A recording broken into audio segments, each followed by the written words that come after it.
এখন পাগলি হয়ে গেছে, সামনে ইলেকশন ডিউটি, ওনার মাথা খারাপ হয়ে গেছে এবং মাথাটা হ্যাং হয়ে গেছে, সেই কারণে ঝর্ণায় বসছে।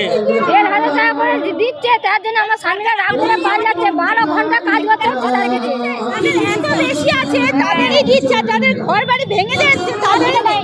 আমরা কি করতেছে, যাদের দোতলা বা চারতলা করে ঘর দিচ্ছে, যে লক্ষ্মীকে মানে লক্ষ্মী ভান্ডারটা দিচ্ছে, সেই লক্ষ্মী কি সুরক্ষিত? সে সুরক্ষিত থাকলে তবেই তো সে লক্ষ্মী ভান্ডারটা ভোগ করতে পারবে। আমাদের বাড়ির বইয়েরা, আমাদের বাড়ির মেয়েরা লক্ষ্মী ভাণ্ডার টাকা তুলতে যাচ্ছে, তার সঙ্গে যাচ্ছে এই শাসক দলের দুর্নীতি নেতারা, চোর এবং ডাকাত নেতারা। তারা যখন ব্যাংকে টাকা তুলতে যাচ্ছে তাদের পিছনে ভয় দেখাচ্ছে, আপনারা ভোট না দিলে পারে আমরা লক্ষ্মী ভাণ্ডার কাটবো। এইসব হচ্ছে দিদির চাল।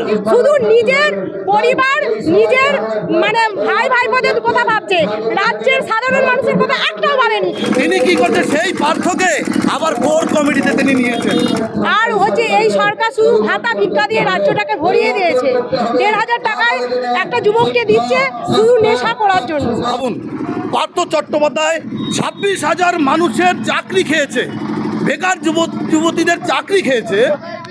এবং আগামী 14 তারিখে ব্রিগেড প্যারেড ময়দানে নরেন্দ্র মোদীজির সভা, পরিবর্তন যাত্রা 1 তারিখ থেকে শুরু হয়েছে।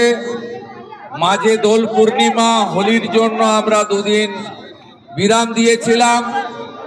আজকে সব জায়গায় পরিবর্তন যাত্রার পরিবর্তন সংকল্প রথ এগিয়ে যাচ্ছে।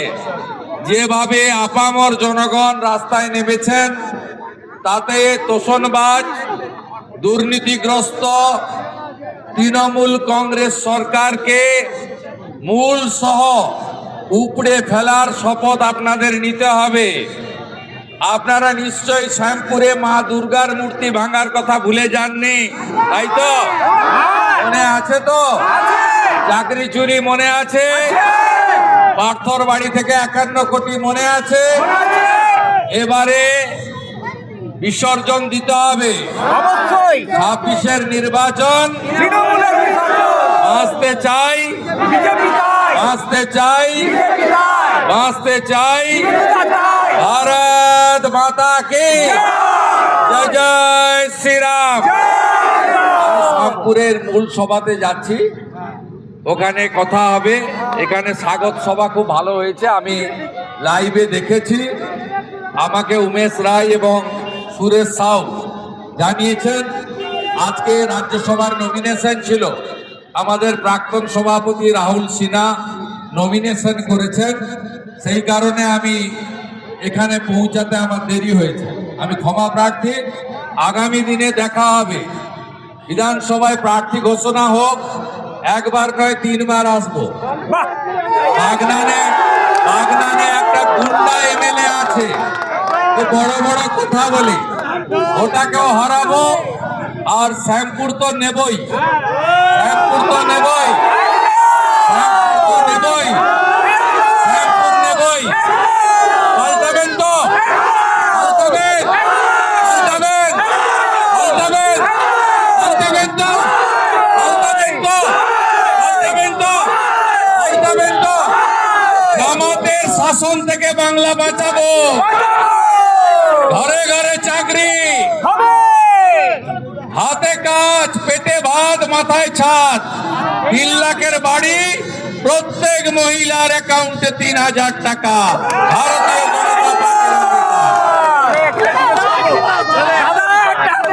যে বর্তমান বাংলায় যে হিরোক্রানির রাজনীতি চলছে, এই হিরোক্রানির রাজনীতি আপনারা ভাবুন, পার্থ চট্টোপাধ্যায় 26,000 মানুষের চাকরি খেয়েছে, বেকার যুবতীদের চাকরি খেয়েছে।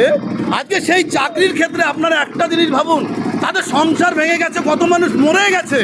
আজকে সেই জায়গায় দাঁড়িয়ে তিনি কি করছে, সেই পার্থকে আবার কোর কমিটিতে তিনি নিয়েছেন। তাহলে এই বাংলা কিসে চলছে? চোর চালাবে বাংলা? কি চোর চালাবে না ভালো মানুষ চালাবে? আমাদের প্রশ্ন এখানেই। ভারতীয় জনতা পার্টি সুশাসন দেবে ভারতীয় জনতা পার্টি, কিন্তু এই চোর নিয়ে যদি রাজনীতি করতে হয় তার বিরুদ্ধে ভারতীয় জনতা পার্টি করবে, এবং ছাত্রদের পাশে সবসময় ভারতীয় জনতা পার্টি থাকবে, এবং যাদের চাকরি গেছে তাদের পাশে ভারতীয় জনতা পার্টি থাকবে। রাজ্যের পরিস্থিতি দেখেছেন, রাজ্যে মহিলাদের কোনো সুরক্ষা সুরক্ষা নেই, কোনো শিল্প নেই, কলকারখানা নেই, যুব সমাজের হাতে কোনো কাজ নেই। আর হচ্ছে এই সরকার শুধু ভাতা ভিক্ষা দিয়ে রাজ্যটাকে ভরিয়ে দিয়েছে। 1,500 টাকায় একটা যুবককে দিচ্ছে শুধু নেশা করার জন্য। সেই জন্য এই শিক্ষা ব্যবস্থার মেরুদণ্ড যে ভেঙে গেছে, সেই শিক্ষা ব্যবস্থাকে ফিরিয়ে এনে পশ্চিমবঙ্গের উন্নয়ন চাই। সেই জন্যই আমরা চাই ডবল ইঞ্জিন সরকার এনে সরকার 26-এ পরিবর্তন করে বিজেপি সরকার গঠন করে এই ভবিষ্যৎ প্রজন্মের জন্য একটা সুষ্ঠু সমাজ দিয়ে যেতে, একটা রাজ্য দিয়ে যেতে। ঠিক আছে, কিন্তু মুখ্যমন্ত্রী তো আপনাদেরকে লক্ষ্মী ভাণ্ডার দিচ্ছে, মহিলাদের সুরক্ষা দিচ্ছে। মহিলা একটা যদি মহিলা না যদি মানে লক্ষ্মীরা যদি সুরক্ষিত থাকে, তারা না বেঁচে থাকে, লক্ষ্মী ভাণ্ডারটা নিয়ে ভোগ করবে কে? সেই প্রশ্নটা মুখ্যমন্ত্রীর কাছে করতে চায়। যে লক্ষ্মীকে মানে লক্ষ্মী ভাণ্ডারটা দিচ্ছে, সেই লক্ষ্মী কি সুরক্ষিত? সে সুরক্ষিত থাকলে তবেই তো সে লক্ষ্মী ভাণ্ডারটা ভোগ করতে পারবে। আমরা লক্ষ্মী ভাণ্ডার চাই না, চাই রাজ্যের উন্নয়ন, চাই নারীদের সুরক্ষা, এই লক্ষ্মীদের সুরক্ষা এবং যুব সমাজের হাতে শিল্প কলকারখানা কাজ। দিদির তো এটা তো দিদির কাজ। মানে সামনে 26-এ নির্বাচন এসে গেছে, জনসাধারণকে বোঝাতে হবে, বিশেষ করে ওনার যে দুধের গায়ে যাদের বলেন একটা বিশেষ সম্প্রদায়কে, তাদেরকে হাতে রাখার জন্য তিনি এই কাজটা করছেন, আর কিছু না। দিদি যে দল নিয়ে ছেলে খেলা করছে এটা মারাত্মক জিনিস। ওনাকে রিকোয়েস্ট করছি আমাদের নাকল জিপি থেকে এবং এই ছেলে মেয়েদের নিয়ে ছেলেখেলাকে বন্ধ করতে এবং চাই 12 ঘন্টা কর্ম কলকারখানায় বন্ধ করতে। সবাইকে চাইবো যেন এই কারখানায় 8 ঘন্টা ডিউটি দেয় এবং ন্যায্য তাদের যে মাইনে। লক্ষ্মী ভাণ্ডার দিচ্ছে মানে এটা সাজানো দিদির গল্প। দিদি আগে তো বাড়াতে পারতো, ভোটের সময় বাড়ালো কেন? এই যে লক্ষ্মী ভাণ্ডার দিচ্ছে ঠিকই কথা, আমাদের বাড়ির বইয়েরা, আমাদের বাড়ির মেয়েরা লক্ষ্মী ভাণ্ডার টাকা তুলতে যাচ্ছে, তার সঙ্গে যাচ্ছে এই শাসক দলের দুর্নীতি নেতারা, তার চোর এবং ডাকাত নেতারা। তারা যখন ব্যাংকে টাকা তুলতে যাচ্ছে তাদের পিছনে ভয় দেখাচ্ছে, আপনারা ভোট না দিলে পারে আমরা লক্ষ্মী ভাণ্ডার কাটবো। এইসব হচ্ছে দিদির চাল। এইটা দিদি তো পাগলামি চাল। এইটা দিদিকে অনেকেই ভাবছে এখন উনি এখন পাগলি হয়ে গেছে, সামনে ইলেকশন ডিউটি, ওনার মাথা খারাপ হয়ে গেছে এবং মাথাটা হ্যাং হয়ে গেছে, সেই কারণে ঝর্ণায় বসছে। নিজের গদি টিকিয়ে রাখার জন্য যত রকম নাটক করা যায় এই মুখ্যমন্ত্রী আমাদের করতে পারে। সোজা কথা, নাটক না করলে প্রত্যেকবারে খেলা মেলা দিয়ে ভরিয়ে দেয়, কখনো হাত ভেঙে যায়, কখনো মাথা কেটে যায়। এইবারে আর কি করবে? এসআইআর এর একটা নাটক করে নিজের গদিটাকে টিকিয়ে রাখতে চাচ্ছেন, আর কিছু নয়।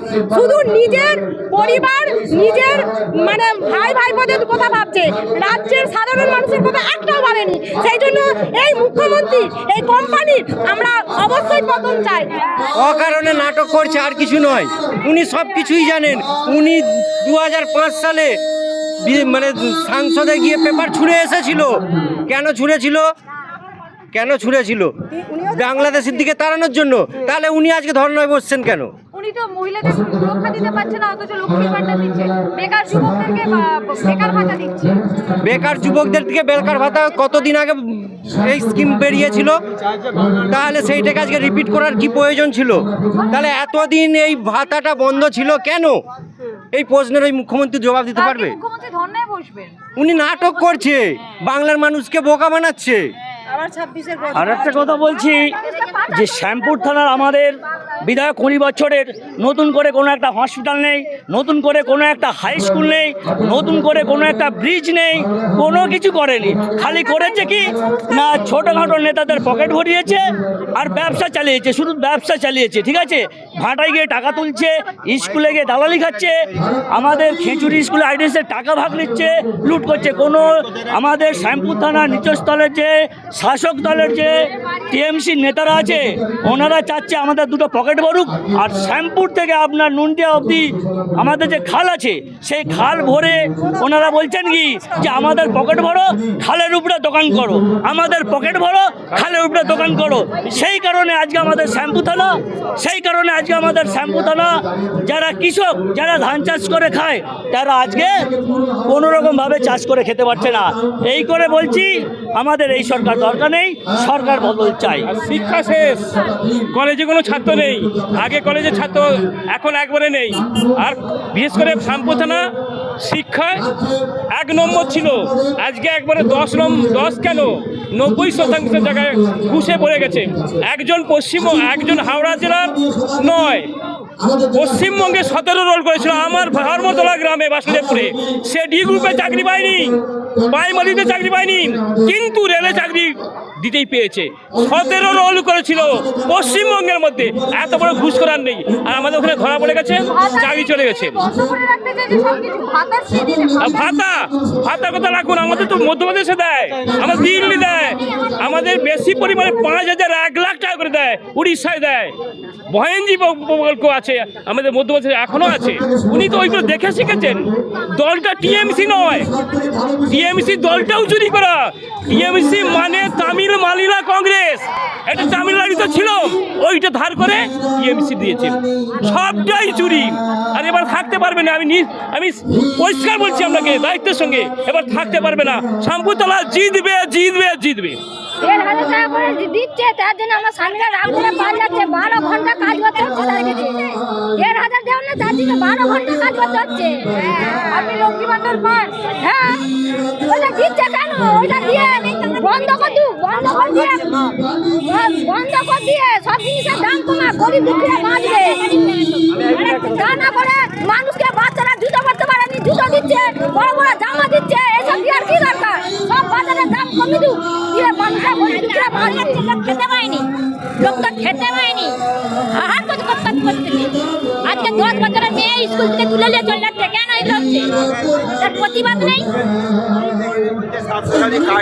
আমি শ্যামপুর থানার বিধানসভায় সমস্ত ভোটারকে বলছি, এগুলো মমতা কি করতেছে? যাদের দোতলা বা তার দিকে 4 তলা করে ঘর দিচ্ছে, যাদের এত বেশি আছে তাদেরই দিচ্ছে। যাদের ঘর বাড়ি ভেঙে যাচ্ছে তাদের নাই। আমাদের পাশে ঘর জল পড়ে যাচ্ছে ভেঙে, সেখানে ঘর দিচ্ছে না, অথচ ঘর দিয়ে জল পড়ে যাচ্ছে। এই অবস্থা দিয়ে দিচ্ছে, আমাদেরকে একদম দেয়নি না, আমাদের কিছু নয়। ওই লক্ষ্মী ভান্ডারটা দিচ্ছে, সেটা আমাদেরটা আমাদেরকেই দেবে।